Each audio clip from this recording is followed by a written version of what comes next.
Le flash qui nous est présenté par Fanta Badji. Bonjour Fanta. Bonjour ça Sarah. va? Très bien, et toi? On découvre les titres de l'actualité tout de suite avec toi. Voilà, merci Sarah. Bonjour à tous et bienvenue. Dans le journal de ce mardi, nous parlerons du trafic de méthamphétamine, une catégorie de drogue assimilable à des médicaments. Cette substance stimulante, souvent destinée aux pays asiatiques, transite régulièrement par l'Afrique, notamment le Sénégal, via des voyageurs aériens.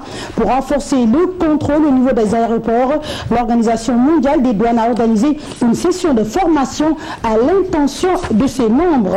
Et puis, à suivre dans le journal, un reportage sur la crise du logement en Afrique, le financement de l'habitat, la réduction des coûts de location et les alternatives pour les plus pauvres.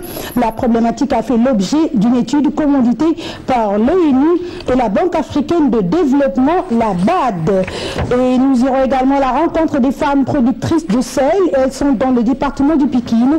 À l'instar de leurs collègues du Lac Rose, ces femmes produisent du sel, mais non iodé, puisque destiné aux usines de tannage. Nous parlons du sport dans le journal avec les échecs répétitifs des sportifs sénégalais.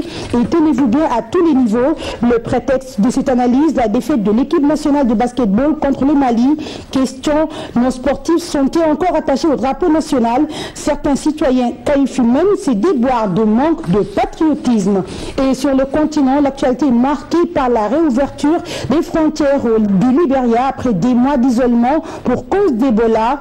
Le couvre-feu instauré depuis août 2014 est levé. Selon les autorités sanitaires libériennes, l'épidémie est sous contrôle. Voilà pour l'essentiel des titres qui seront développés et ce sera tout à l'heure dans 30 minutes, Sarah. Merci beaucoup Fanta. Mais reste quand même avec nous Alioune Diop qui m'a rejoint autour de la table. Bonjour Alioune, bienvenue. Est-ce qu'on peut dire que nos joueurs manquent de patriotisme? C'est vrai qu'il y a eu des échecs répétés. Mais... Parfois j'ai envie de le dire, puisque depuis l'époque de 2002, je vous dis, en fait, j'ai plus envie de regarder un match de sport parce que c'est tellement stressant quand on regarde leurs prestations. Parfois, on se demande mais à quoi est-ce qu'ils jouent? Oui, mais en même temps, les équipes, ça